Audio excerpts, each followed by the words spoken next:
Hello भाई, नमस्कार। कैसे हो सभी? आई होप कि अच्छे होंगे। आपका दोस्त, आपका भाई मनदीप पोदारा आप सभी का स्वागत करता हूं ईवीएस के एक बेहतरीन सेशन में।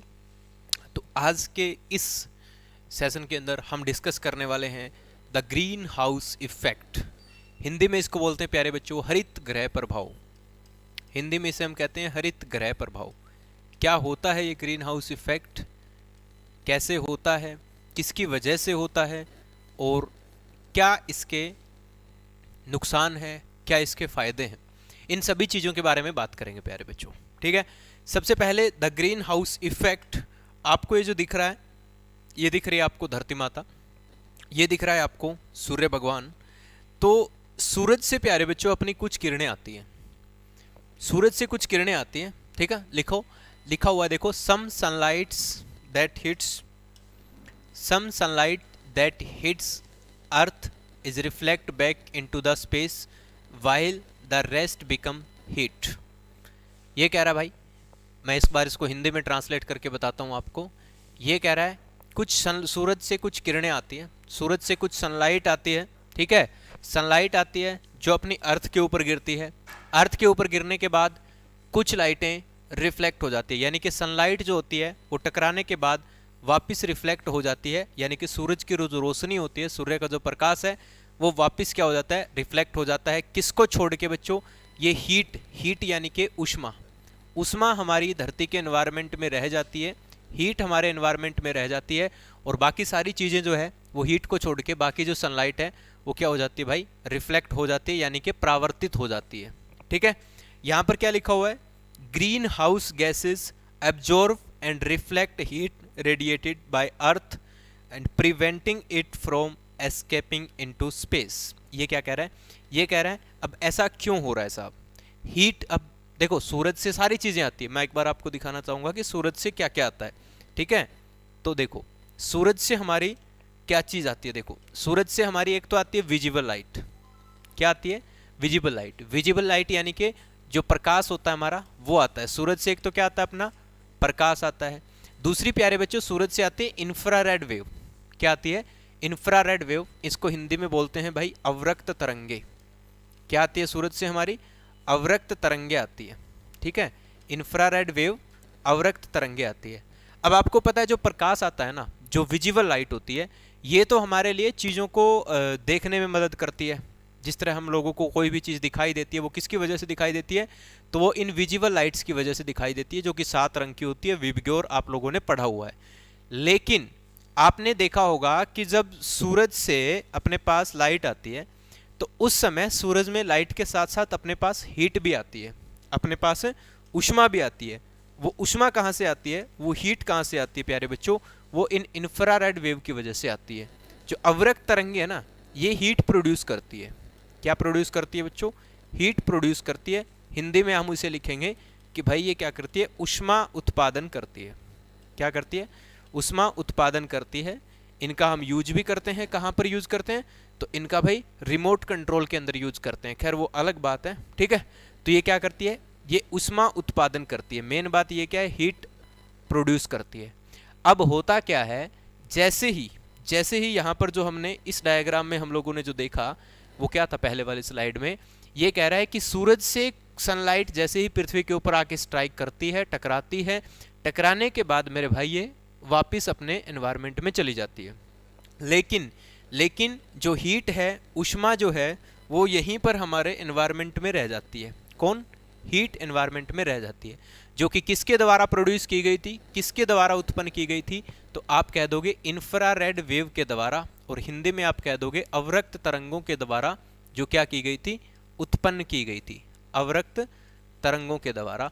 अब ये चीजें जो होती है ना भाई, ये जो चीज होती है कि सर ये हीट यहाँ पर रही क्यों? तो हमारे एनवायरनमेंट के अंदर भाई साहब कुछ ग्रीन हाउस गैस होती है। कुछ क्या होती है? ग्रीन हाउस गैसेस होती है हमारे एनवायरनमेंट के अंदर। इनको हम बोलते हैं हरित गृह गैसेस। क्या बोलते हैं इनको? इनको हम बोलते हैं हरित गृह गैसेस होती है। तो हमारे एनवायरनमेंट के अंदर कुछ हरित गृह गैसें होती है जो क्या कर लेती है? इसको एब्जॉर्ब कर लेती है, इसको अपने अंदर अवशोषित कर लेती है। किसको? हीट को। कौन सी हीट को? Reflect heat radiated by the earth. जो धरती से टकरा के वापस जो जा रही है ना, ये देखो ये आ रहा है, मान लो सनलाइट तो चली गई, लेकिन जो हीट है वो वापस से क्या आ गई बच्चों, वापस से यहीं पर हमारे एनवायरनमेंट के अंदर ही घूम रही है ना। और ये क्या कर देती है, इसको स्पेस में नहीं जाने देती, इसको वापस अपने एनवायरनमेंट में ही रख लेती है। समझ रहे हो? अब अच्छा जी ठीक है, इतनी बात समझ में आ गई क्या कि सर सूरज से जो लाइट आती है ना उसके अंदर दो चीजें होती है, एक तो लाइट होती है, एक तो इसके अंदर होता है प्रकाश जो कि टकराकर धरती से वापस चला जाता है, दूसरी होती है इसके अंदर अवरक्त तरंगे जो कि जब टकरा के वापस जा रही होती है तो हमारा जो एनवायरनमेंट है वो उसको वहीं पे रोक लेता है। कौन रोक लेता है? हमारे एनवायरनमेंट में पाई जाने वाली हरित गृह गैसें, और इसी चीज को बोलते हैं बच्चों हरित गृह प्रभाव, इसी चीज को बोलते हैं ग्रीन हाउस इफेक्ट। अच्छा सर जी, अब सर क्या इसके कोई फायदे हैं? क्या इस हरित गृह प्रभाव के कोई फायदे हैं? बिल्कुल भाई, हमारी अर्थ के ऊपर जो भी जीवन संभव है, हमारी अर्थ के ऊपर जो भी लाइफ संभव है, वो जो लाइफ है वो किसकी वजह से भाई, हमारे यहाँ पर धरती के ऊपर जो जीवन संभव है वो जीवन किसकी वजह से संभव है? वो इन्हीं की वजह से संभव है साहब। क्यों? अगर सारी हीट वापस चली जाएगी ना साहब, सारी हीट अगर वापस चली गई तो हमारी अर्थ का टेम्परेचर बहुत कम हो जाएगा, अर्थ का तापमान जो है वो बहुत कम हो जाएगा और माइनस में टेम्परेचर चला जाएगा।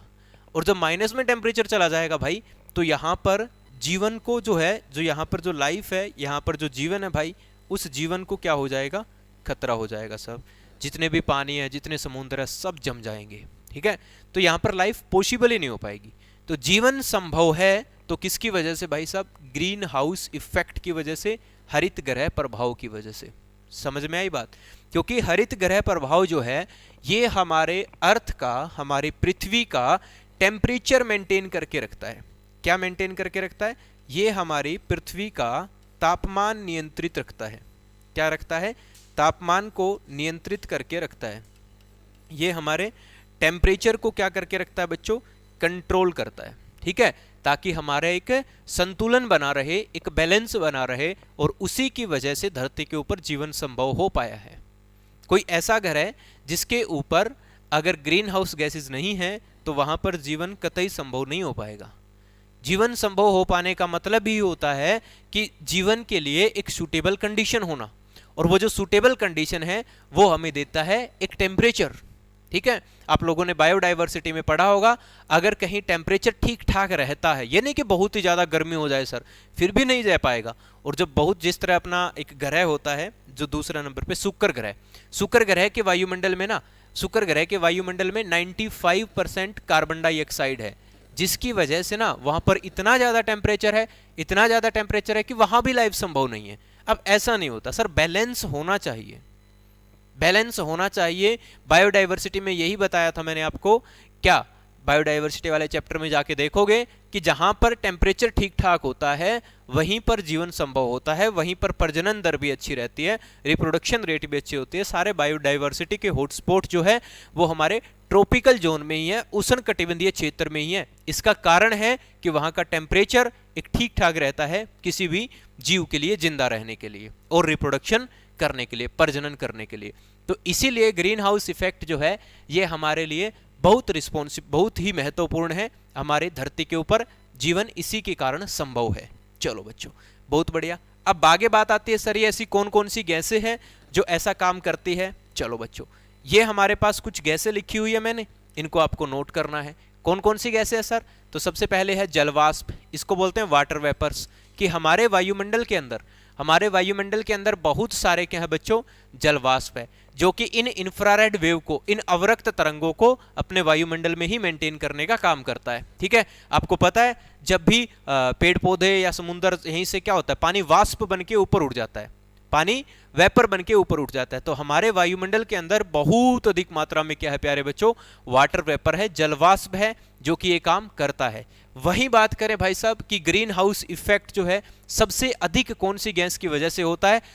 ऐसा नहीं है कि सर सारी गैसें बराबर ही, सर किसी को मिल जाए सारी रोक देगी, नहीं, कुछ रोकती है, कुछ थोड़ा रोकती है, कुछ ज्यादा रोकती है। वही बात करें, अगर आपसे पूछा जाए कि भाई ग्रीन हाउस इफेक्ट जो है, हरित गृह प्रभाव जो है, ग्रीन हाउस इफेक्ट, या हिंदी में बात करें प्यारे बच्चों हरित गृह प्रभाव, तो सबसे ज्यादा जो होता है वो किस गैस की वजह से होता है? तो सबसे ज्यादा जो होता है वो कार्बन डाइऑक्साइड गैस की वजह से होता है। हरित गृह प्रभाव जो होता है सबसे ज्यादा कार्बन डाइऑक्साइड गैस की वजह से होता है। कार्बन डाइऑक्साइड गैस जो है हमारे इन्वायरमेंट में 65% से अधिक, अभी तो बहुत ज्यादा हो गया इसका परसेंटेज, मतलब कार्बन का ही परसेंटेज ज्यादा हो गया है तो ये बहुत ज्यादा रिस्पॉन्सिबल हो गई है। अदरवाइज बच्चों 65 से 70%, अभी तो 75 तक भी पहुंच गया होगा, इतना ग्रीन हाउस इफेक्ट के लिए अकेला कार्बन डाइऑक्साइड रिस्पॉन्सिबल होता है। तो सबसे ज्यादा जो ग्रीन हाउस इफेक्ट होता है प्यारे बच्चों वो किसकी वजह से होता है? कार्बन डाइऑक्साइड गैस की वजह से होता है। कार्बन डाइऑक्साइड के अलावा प्यारे बच्चों मीथेन गैस भी हमारे ग्रीन हाउस इफेक्ट के लिए रिस्पॉन्सिबल है। और मीथेन गैस के बारे में आपको पता ही होगा, धरती पर बनने वाली ये भाई साहब पहली ऑर्गेनिक कंपाउंड है पृथ्वी पर बनने वाला, ठीक है। उसके बाद बच्चों नाइट्रस, मीथेन का फार्मूला आप सारे लोग जानते हैं CH4। इसके बाद बच्चों नाइट्रस ऑक्साइड, नाइट्रस ऑक्साइड क्या होता है? N2O। ये भी कहीं ना कहीं रिस्पॉन्सिबल है, इसको हास्य गैस के नाम से जानते हैं, ठीक है। मीथेन गैस को आप दलदल गैस, मार्स गैस, बहुत सारे नामों से जानते हैं। ओजोन, ओजोन जो लेयर है बच्चों ये भी कहीं ना कहीं ग्रीन हाउस इफेक्ट करने में हमारा हेल्प कर रही है। इसके अलावा बच्चों क्लोरोफ्लोरोकार्बन्स, हाइड्रोक्लोरोफ्लोरोकार्बन, ठीक है, हाइड्रोफ्लोरोकार्बन्स, और प्यारे बच्चों SO2, SO2 को हम बोलते हैं सल्फर डाइऑक्साइड। क्या बोलते हैं? Sulphur dioxide. तो कहीं ना कहीं मेरे बच्चों ये भी हमारे लिए क्या है? Sulphur dioxide. कहीं ना कहीं ये भी हमारे लिए क्या है मेरे दोस्त? ये कहीं ना कहीं ये भी हमारे लिए रिस्पॉन्सिबल है ग्रीन हाउस इफेक्ट के लिए। तो ये इतनी सारी गैसेस है जो हमारे लिए ग्रीन हाउस इफेक्ट के लिए रिस्पॉन्सिबल है। अब गुरुजी यहाँ से पर्सन कैसे बनेगा हमारे टेट एग्जाम में? तो पर्सन ये बनेगा मेरे भाई, आपको ऑप्शन दे देगा, 4 ऑप्शन दे देगा, ऑप्शन ए दे देगा, ऑप्शन बी दे देगा, ऑप्शन सी दे देगा, ऑप्शन डी दे देगा। पहले में लिख देगा वो मीथेन, कह देगा निम्नलिखित में से बताओ कौन सी ग्रीन हाउस गैस नहीं है। पहले में वो मीथेन लिख देगा, दूसरे में वो कार्बन डाइऑक्साइड लिख देगा, तीसरे में वो SO2 लिख देगा, और चौथे ऑप्शन में वो लिख देगा कार्बन मोनोऑक्साइड। तो आपसे पूछेगा कि बताओ निम्नलिखित में से कौन सी ग्रीन हाउस गैस नहीं है। ऐसा ही सेम टू सेम पर्सन आता है, और भाई साहब मोस्ट प्रोबेबली 99% चांस होते हैं वो इस CO ऑप्शन में देता ही देता है, क्योंकि बच्चे को लगता है कि कार्बन डाइऑक्साइड अगर इतनी ज्यादा रिस्पॉन्सिबल है तो कहीं ना कहीं कार्बन मोनोऑक्साइड भी इसके लिए रिस्पॉन्सिबल होगी। बट वो ही वहां पर हम लोग क्या हो जाते हैं? गलत हो जाते हैं, क्योंकि बच्चों कार्बन मोनोऑक्साइड जो गैस है ना ये इसके लिए रिस्पॉन्सिबल नहीं है। अब ये कारण है सर, क्या कारण है सर? कार्बन डाइऑक्साइड है और कार्बन मोनोऑक्साइड नहीं है, इसके पीछे कोई तो रीजन होता होगा। ऑफ कोर्स मेरे भाई बिल्कुल रीजन होता है। देखो जितनी भी ग्रीन हाउस इफेक्ट, जितनी भी ग्रीन हाउस गैसेज होती है भाई वो क्या होती है? आपने देखा होगा वो ट्राई एटॉमिक मॉलिक्यूल्स होते हैं। क्या होते हैं बच्चों? ट्राई एटॉमिक मॉलिक्यूल्स होते हैं, ट्राई एटॉमिक मॉलिक्यूल्स होते हैं, यानी कि उनके अंदर कम से कम, उनके अंदर मेरे भाई कम से कम 3 परमाणु पाए जाते हैं। उसके अंदर कम से कम कितने होते हैं? 3 परमाणु होते हैं। चाहे आप किसी को उठा के देख लेना, कम से कम जिस तरह वाटर वेपर है तो उसके अंदर H2O है। क्या है? H2O। उसके अंदर 2 हाइड्रोजन है, 1 ऑक्सीजन है। CH4 है, इसके अंदर क्या है बच्चों? इसके अंदर 4 और 1 5 है, ठीक है। कार्बन डाइऑक्साइड है, इसके अंदर 3 है। तो कम से कम बच्चों, कम से कम क्या है? ये ट्राई एटॉमिक है, एटलीस्ट ट्राई एटॉमिक का कम से कम 3 एटम है। तो इसकी वजह से क्या होता है बच्चों? जब हमारी धरती से लाइट वापस जा रही होती है, जब हमारी धरती से जो हीट वापस जा रही होती है तो हमारे वायुमंडल में जो गैसें होती है इनके अंदर होने लग जाता है मेरे भाई वाइब्रेशन। क्या होने लग जाता है? कंपन होने लग जाता है, जिसकी वजह से ये जो हीट है ये वापस इधर आ जाती है, वापस अपने एनवायरनमेंट में आ जाती है। तो ध्यान रखना, कभी भी जो डाई एटॉमिक गैस है, कभी भी प्यारे बच्चों जो डाई एटॉमिक गैस है मतलब द्विपरमाणिक गैस, जिसके अणु में 2 परमाणु पाए जाते हैं, वो गैस कभी भी ग्रीन हाउस इफेक्ट के लिए रिस्पॉन्सिबल नहीं होगी। 2 परमाणु वाली गैस, जिस तरह ऑक्सीजन गैस है, ऑक्सीजन गैस में कितने हैं? 2 परमाणु है, नहीं है O3। ओजोन है, ओजोन के अंदर 3 परमाणु है। तो ओजोन है, ये है, और ये ऑक्सीजन नहीं है। तो समझ गए? एक बात आपको ध्यान रखनी है, जहां कहीं भी 2 परमाणु वाली गैस दिखे मतलब ये हमारे लिए रिस्पॉन्सिबल नहीं है बच्चों, हमारे लिए मतलब ग्रीन हाउस इफेक्ट के लिए रिस्पॉन्सिबल नहीं है। समझ में आई बच्चों? बिल्कुल। अब होता क्या है? ये तो सर बहुत अच्छी बात है, आपने अच्छी बात बता दी, अच्छाई बता दी। अब किसी चीज की अच्छाई होती है तो साहब उसके साथ बुराइयां भी आती है। अब बुराई क्या है इसके साथ? तो भाई देखो क्या हुआ, हम लोगों ने लगातार क्या करना शुरू कर दिया? पेड़ पौधों की कटाई शुरू कर दी, है ना। हमने क्या कर दिया बच्चों? कंटिन्यूसली हम लोगों ने डिफोरेस्टेशन करना शुरू कर दिया। हम लोगों ने क्या कर दिया बच्चों? हम लोगों ने पेड़ों की कटाई करनी शुरू कर दी। और आप लोगों को पता है साहब कि पेड़ पौधे जो होते हैं वो कार्बन डाइऑक्साइड गैस को क्या करते हैं प्यारे बच्चों, एब्जॉर्ब करते हैं। हमने क्या कर दिया, पेड़ पौधों की कटाई कर दी। और आप लोगों को पता है पेड़ पौधे के पास जो अभिक्रिया होती है प्रकाश संश्लेषण, आप इसको अच्छे तरीके से जानते हैं। तो प्रकाश संश्लेषण की अभिक्रिया के दौरान, प्रकाश संश्लेषण को बोलते हैं फोटोसिंथेसिस। तो फोटोसिंथेसिस की प्रोसेस के दौरान पेड़ पौधे जो है ये कार्बन डाइऑक्साइड गैस को क्या करते हैं बच्चों, कार्बन डाइऑक्साइड गैस को अवशोषित करते हैं। कार्बन डाइऑक्साइड गैस को क्या करते हैं, ये अवशोषित करते हैं, अब्जॉर्व करते हैं, है ना। क्या करते हैं इसको ये अवशोषित करते हैं प्यारे बच्चों, इसको अब्जॉर्व करते हैं, ठीक है। चलो सही है। अब हुआ क्या, हमने पेड़ों की कटाई करनी शुरू कर दी भाई साहब। और जब पेड़ों की कटाई करनी शुरू कर दी तो भाई हमारे एनवायरनमेंट में अब जिस तरह हम हैं या फिर हम मनुष्य सांस लेते हैं, जो भी अपने व्हीकल्स चलते हैं, जो भी हम कोयले का दहन करते हैं या कोई भी ऐसी पदार्थ जिसके अंदर कार्बन पाया जाता है, अगर हम उसको जलाते हैं, ठीक है, कोई भी ऐसा पदार्थ जिसमें कार्बन पाया जाता है और प्यारे बच्चों अगर उसका दहन होता है ना, तो उसके दहन के समय उसमें से CO2 गैस निकलती है। अब क्या हो रहा है, पेड़ों की हम लोगों ने कटाई करनी शुरू कर दी। अब जब पेड़ों की कटाई करनी शुरू कर दी हम लोगों ने, तो उसके बाद क्या हुआ, उसके बाद अपना कार्बन डाइऑक्साइड का अमाउंट जो है अपने एनवायरनमेंट में बढ़ता गया। क्योंकि हम लोगों ने क्या करना शुरू किया, हम लोगों ने कार्बन डाइऑक्साइड का उत्पादन तो कम किया नहीं, इसका तो हमने उत्पादन भरपूर किया भाई साहब। इसको तो हम धड़ल्ले से पैदा कर रहे हैं, लेकिन इसको कंट्रोल करने वाले जो पेड़ पौधे थे, जो कि इसका संतुलन बनाए हुए थे, उनको हम लोगों ने काटना शुरू कर दिया। अब हुआ क्या, इस रीजन से बच्चों कार्बन डाइऑक्साइड की मात्रा बढ़ गई, है ना। कार्बन डाइऑक्साइड की मात्रा बढ़ गई। और जब कार्बन डाइऑक्साइड की मात्रा इंक्रीज हो गई मेरे भाई, इसकी मात्रा अगर बढ़ गई तो क्या हुआ, ग्रीन हाउस इफेक्ट बढ़ गया। अब ग्रीन हाउस इफेक्ट बढ़ गया तो इसका मतलब क्या होगा, देखो अगर ग्रीन हाउस इफेक्ट बढ़ जाता है, ठीक है, अगर ग्रीन हाउस इफेक्ट बढ़ जाता है, यहां पर ग्रीन हाउस गैसों की संख्या अगर बढ़ जाती है तो ज्यादा मात्रा में हीट को क्या करेगा, वो ज्यादा मात्रा में हीट को क्या करेगा, अब्जॉर्व करेगा, अवशोषित करेगा। ऊष्मा को ज्यादा से ज्यादा क्या करेगा, अवशोषित करेगा। अब बच्चों ज्यादा से ज्यादा ऊष्मा को अवशोषित करेगा तो हमारा जो एटमॉस्फेयर है ना, हमारा जो एटमॉस्फेयर है, हमारा जो वायुमंडल है प्यारे बच्चों, हमारा एटमॉस्फेयर का जो तापमान है वो लगातार बढ़ता चला जाएगा। और इसी की वजह से बच्चों एक बड़ा संकट आएगा जिसको कि हम लोग कहते हैं ग्लोबल वार्मिंग। इसकी वजह से क्या होगा, एक बड़ा संकट आएगा और जिसको कि हम कहते हैं ग्लोबल वार्मिंग, यानी कि हिंदी में जिसे कहा जाता है प्यारे बच्चों वैश्विक तापन। अब ये ग्लोबल वार्मिंग क्या है बच्चों, इसके बारे में भी बच्चों के मन में काफी सवाल होते हैं कि what is the global warming, ये वैश्विक तापन क्या है। वैश्विक तापन कुछ नहीं है बच्चों, ठीक है, वैश्विक तापमान नहीं है, तापन है, ठीक है, सॉरी। वैश्विक तापन क्या है, ग्लोबल वार्मिंग। वैश्विक तापन का मतलब क्या है कि हमारी अर्थ का, अब ग्रीन हाउस गैसें ज्यादा होने के कारण हमारी जो अर्थ है, हमारी पृथ्वी जो है, ठीक है, धरती माता जो है हमारी, तो पृथ्वी का जो टेम्परेचर है प्यारे बच्चों, पृथ्वी का जो तापमान है ये लगातार इंक्रीज हो रहा है। पृथ्वी का तापमान हर साल इंक्रीज हो रहा है, पृथ्वी का तापमान लगातार बढ़ रहा है। अब पृथ्वी का तापमान जब लगातार बढ़ रहा है बच्चों, ठीक है, लगातार क्या हो रहा है, इंक्रीज हो रहा है। पृथ्वी का तापमान लगातार बढ़ रहा है, जिसके कारण हमारा क्या क्या गड़बड़ हो रहा है। देखो हमारे एनवायरनमेंट के अंदर जो पृथ्वी का तापमान लगातार बढ़ रहा है, इसी चीज को, इसी प्रोसेस को हम बोलते हैं वैश्विक तापन। और ये किसकी वजह से हो रहा है, ये ग्रीन हाउस गैसेस की मात्रा बढ़ने के कारण हो रहा है। अब गुरुजी अगर ये हो गया, चलो ठीक है, अगर टेम्परेचर बढ़ने लग गया तो क्या होगा भाई, अति हर चीज की बुरी होती है, ठीक है। अब इसकी भी अगर अति होगी तो हमारे बहुत सारे नुकसान हो सकते हैं। तो ये हमारे नुकसान है बच्चों, ग्रीन हाउस इफेक्ट बढ़ने के ये हमारे क्या है, ये हमारे नुकसान है, ठीक है। ये हमें क्या हो रहा है, इससे नुकसान हो रहा है, ये हमारे इससे क्या हो रहा है बच्चों, इफेक्ट पड़ रहा है।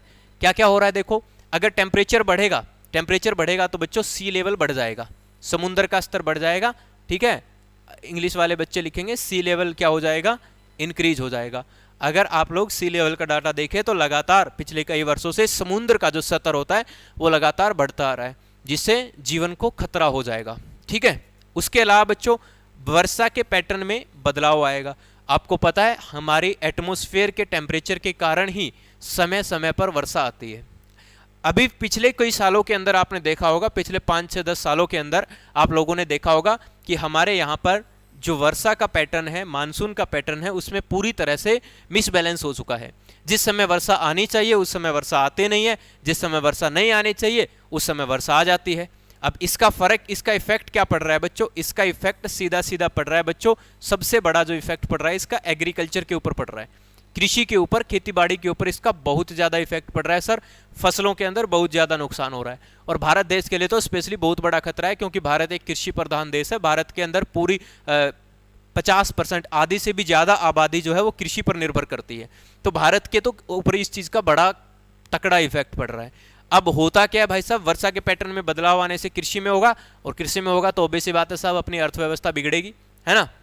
और उसके अलावा बच्चों जीवों पर भी तो इफेक्ट पड़ रहा है। अब जैसे आपको मतलब जिस समय वर्षा चाहिए नहीं उस समय वर्षा हो रही है, जिस समय वर्षा चाहिए उस समय वर्षा नहीं हो रही है, तो ये सारा मिसबैलेंस होने की वजह से जीवों के ऊपर भी तो इफेक्ट पड़ रहा है कि नहीं? बिल्कुल। उसके अलावा बच्चों बर्फों की चोटियां जो है वो लगातार पिघल रही है ना। अपने जो ग्लेशियर्स हैं, अपने जो ग्लेशियर है, हिमानी है, वो लगातार पिघल रहे हैं बच्चों। ग्लेशियर, बहुत सारे ग्लेशियर पिघल रहे हैं पिछले कई वर्षों से लगातार। अब धीरे धीरे क्या होगा, अब जब सारे ग्लेशियर पिघल जाएंगे तो क्या होगा? अब कहो सर इतने सालों में ही नहीं हुए तो अब क्या होगे? लेकिन हमारे लिए चलो नहीं होगा, हमारी जनरेशन के लिए नहीं होगा, लेकिन आने वाली जनरेशन के लिए तो खतरा है सर। आने वाले का किसने देखा है? हम खुद के मजे जिए नहीं भाई। पीछे वाले लोग अगर ऐसी बातें सोच लेते तो आज हमारे लिए संकट पैदा हो जाता है कि नहीं?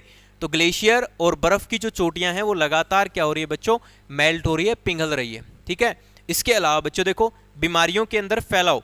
भाई साहब अगर टेम्परेचर बढ़ेगा टेम्परेचर बढ़ेगा तो क्या होगा?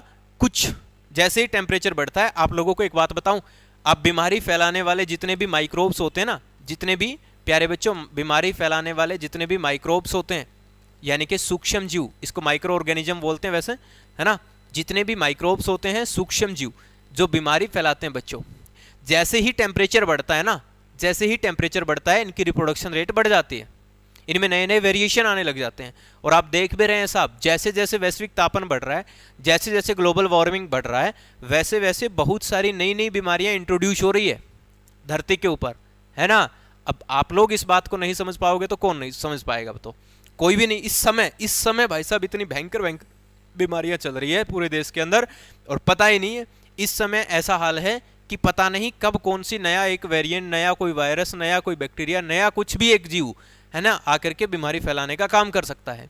तो इसकी वजह से क्या हो रहा है मेरे भाई? लगातार बीमारियों का फैलाव बढ़ रहा है, जो कि एक जनमानस के लिए पूरा हानि का कारण है।